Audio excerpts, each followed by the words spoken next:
to God. Oh, at this point, I'm going to say happy Thanksgiving to everyone. Still, it is, it's a gratitude moment. It is a gratitude every time we're going through the holidays. It's always a moment of gratitude, if I can say that, gratitude. A moment of thanksgiving, a moment of saying to God how much that you appreciate life, and also it's a moment of joyness or joyful moment that you are able to enjoy and you are able to experience. We want to say happy Thanksgiving, and we know that by God's grace, everyone had a beautiful Thanksgiving, and where they were able to relax with friends and family, where they were able to enjoy a moment of peace, eat together, and talk together, catch up with friends and family that we have not seen for a long time, and invite also people that don't have any family, that we were able to think. If you are able to think about someone that that's going to be alone, praise God that you have done that, and call and say, hey, why don't you come and eat with us? And I'm sure that you had a great moment. This afternoon, the Exercice Matinal entered to your home, wherever you may be watching. We thank God for you. We thank God for your life. We thank God for giving you the opportunity to be on the land of living. There are so many people this year that are already gone. Yeah, already gone. And they are no longer here. But you're here to enjoy it. You're here to talk. You're here to have a great moment with your family or friends. One of the issue about the holidays that is around the corner, things are going so fast, things are going so rapidly. One of the things that about the holiday that we need to be very not concerned, but we should be aware of is the fact that we don't do more with each other, but we materialize a time, a moment. We don't per se do things that genuinely, but we more like, oh my, commercialize this new thing is coming out, this model, this is what the sneakers is, that the new sneakers, the new clothes, the new everything. And we are more focused on this time, on this type of issues, instead of focusing on spending time with loved ones, spending time with people that we enjoy spending time with, and even spending time having a moment of prayer with friends, whatever that you enjoy. But we don't do it enough with people. There are some people that have great time, but they do it alone. But this afternoon we like to talk about, what about do it with somebody else? What about picking people that that will really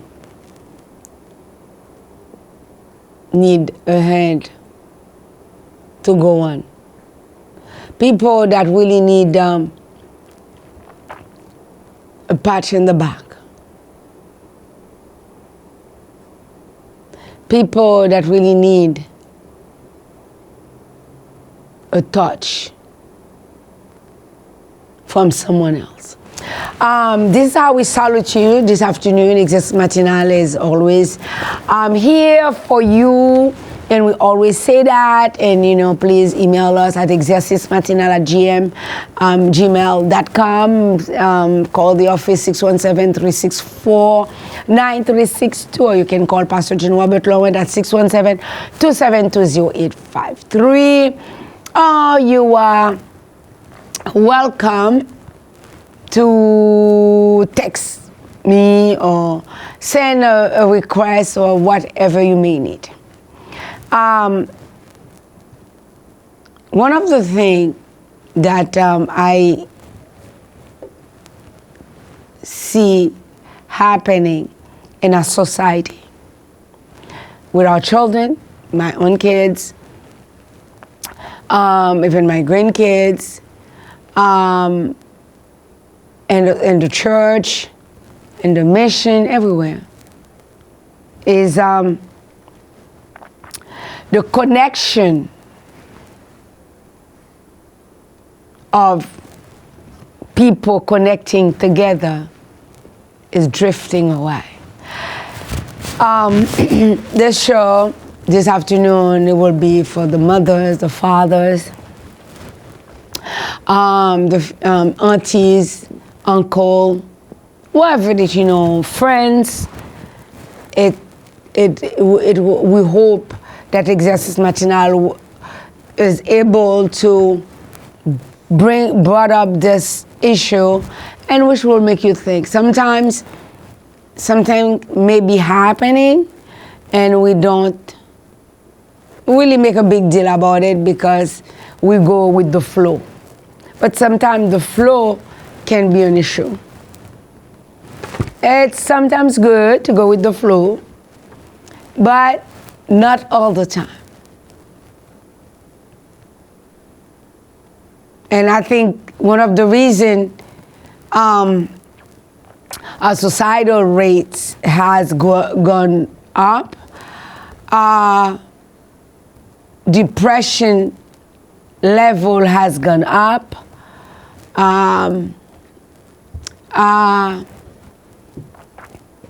marriages, divorce rate has gone up. It has to do with the disconnection that is happening between families, between siblings, between close, extended family, friends of friends, and among us, the clergies, among us, the pastors, among us, church members, big time. So, when we look in Psalm 133,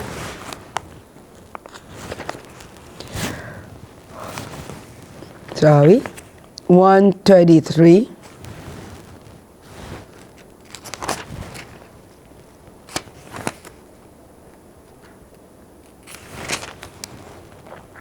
It says, "Behold, how good and how pleasant, how good and how pleasant it is for brethren, how good and how pleasant it is for brethren to dwell together in unity."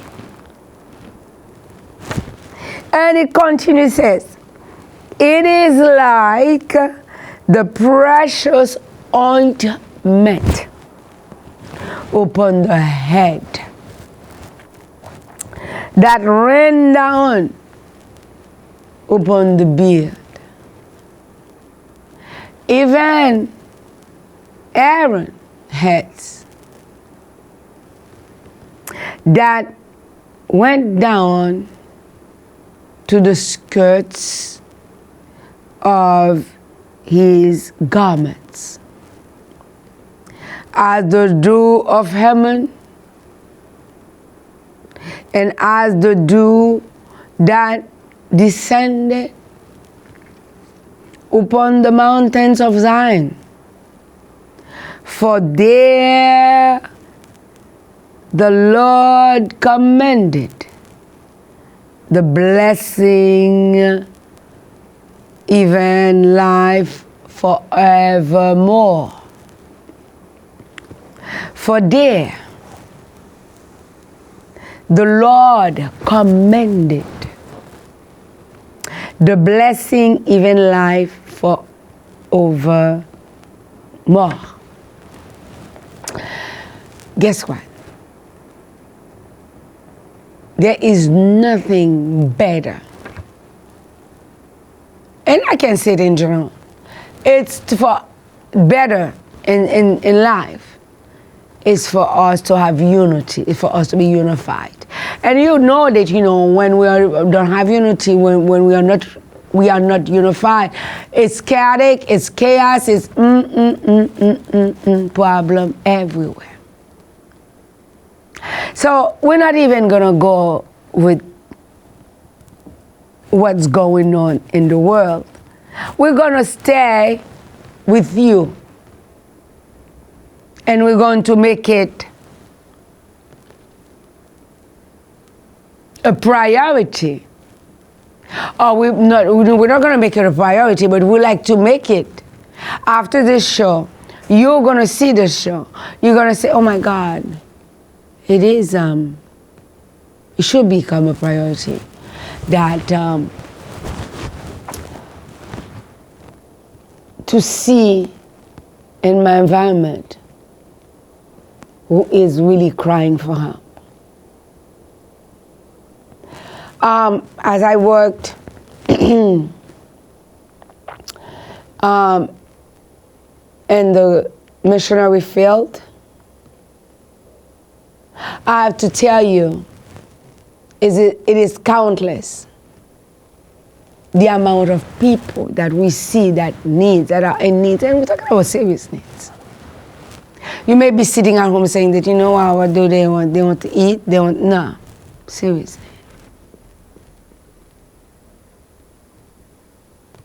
Two weeks ago, I don't have time to watch TV. This is one thing I don't do. That's funny. I have a show on TV, but I don't have time to watch TV. I would like to have time to watch TV, when I was growing up, when I was a teenager, watching TV was, oh my God, all of us do, all teenagers does. As I was watching a documentary, so when I do have the time, I watch documentary. And I was watching a documentary on a woman put in prison, and I think it's in Arkansas. Yeah, Arkansas.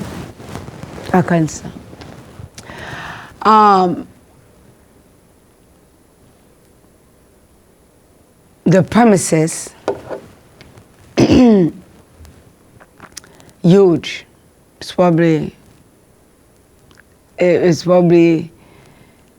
the size of a state, whatever, one of the states. It's very huge. That is spread out. It's a women prison, only women.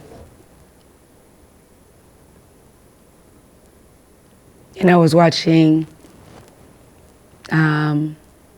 because it was very interesting when I see the numbers of women that are incarcerated. And I said, let me see what's going on. And in every prison, they have level of maximum security, you know, not so much, or low security, whatever they have. And I was watching, and you know, and a pastor went to visit. This is why that attracted me. The premises, and he was interviewing the Mets, and some of them were there for life, some of them were there for 20 years, some of them were there for 30 years, whatever. It was maximum security. Okay. So far and on. So while I was watching the show, and I said, God, to myself, this is serious. Some of them were very young, came very young, and did some crime, and they felt that, you know, this is where they should be. And send them there, sentence them there. As I was watching the show, and it was very interesting, and I was praying, like, you know, declaring in their lives, you know, they were talking about their children, they were talking about their families, they were talking about dad, mom, whatever. And one of the questions came, and the question was, how long that have you been here? Oh, some of them 16, 20, whatever. The answer was. And the next question that came with that first question, who come to visit you? But I'm telling you, this prison is out of nowhere.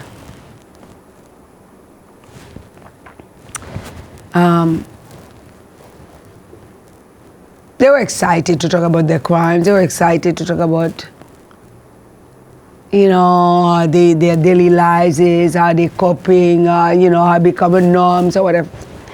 And when the pastor says that, you know, oh, who come to visit you?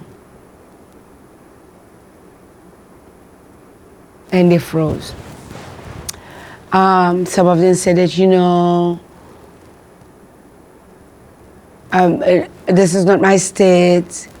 My mom cannot travel. And that was so interesting. Those who did not say my mom didn't say my dad. I want you to understand. It's not a question that, you know, dad is not there or dad didn't do a good job. That's not what I'm saying. It's a question that, you know, to see. And I have an understanding when they say mom, they were not referring mostly as their birth mother, but somebody who represented their mom, or somebody who can be your auntie, somebody they were raised with. And they were talking, yeah, we're far, I'm far, nobody come. It's been 7 years, it's been 10 years, it's been 20 years, no one came. And I started thinking, I said, my God, do they write? Sometimes. And some of them says, no, not at all. It's like, you know, not only that they've been cut off from society, totally, and some of them are the result what society offers them. And they find themselves in a situation where they're totally alone. And I was thinking, on Christmas time, and those holidays time like Thanksgiving,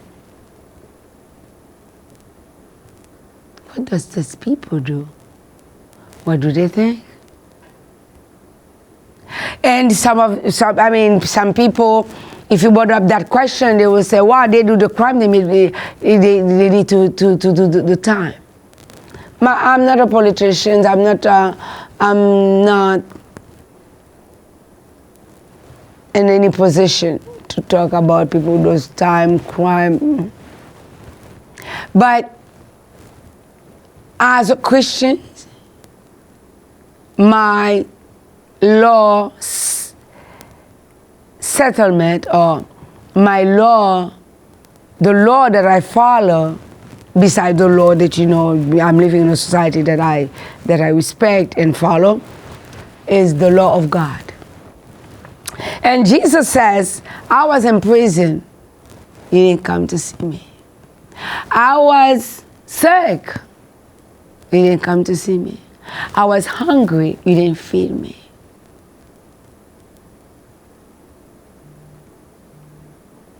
And some people will say, where did I ever see you, Jesus? So that, you know, you were sick, you were that, you were this, and I didn't do anything.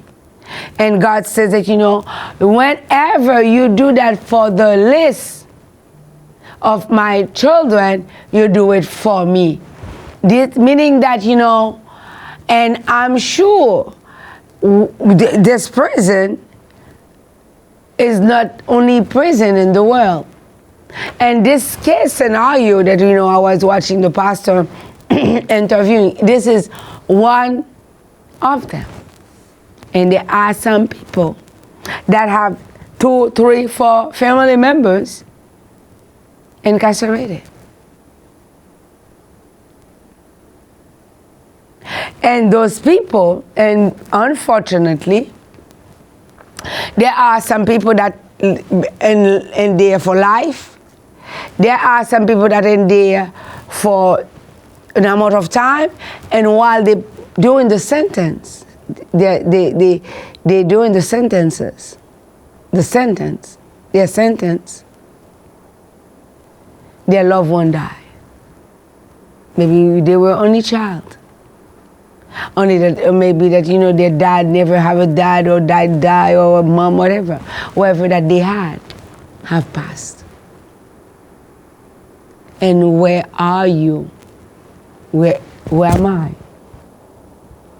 To fulfill what God says. And it's not that only. That was one scenario. And yet again, you find people say, I don't see anything to do for God. I tried. I don't see anything to do for God. What do you mean you don't see anything to do for God?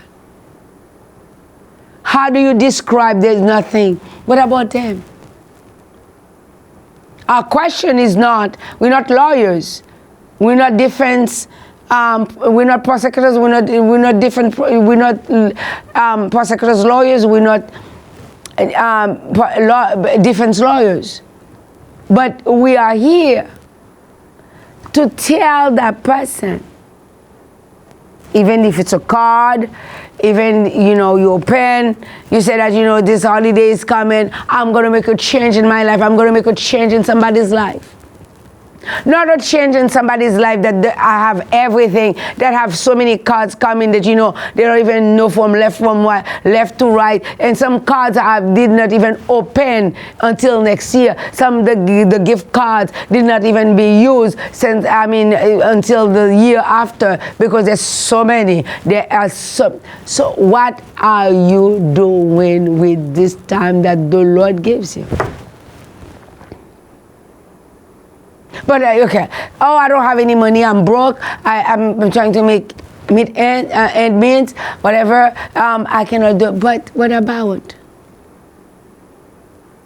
Go to a place where they sell Dollar Tree, they sell cards, 2 for $1. Some of them boxes for $1.25. And go to a prison, registered, and say that, you know, called. If you can't, have somebody call for you. Speak to an officer. This is why. I'm a church member. I am a missionary. I am somebody that, you know, my heart goes to those unfortunately made a bad decision, you know. But at least I want to make a difference, to bring a smile. Remember that, you know, when you bring that smile, it's not going to be your smile. It's going to be Christ's smile. Can be a simple phrase that you write that can change somebody's life. I would like you to think about that. You know, the people that, you know, you fed for Thanksgiving, did they really need the food? Your presence was so important to them? No, not everyone. 2025 is coming, and things are gonna get more serious. Believe me, I'm not lying. I'm not joking. It is a reality. Things gonna be very serious.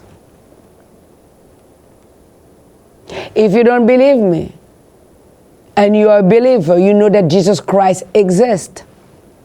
Just say, God, this woman I happened to find this woman talking about you on YouTube, Facebook, whatever.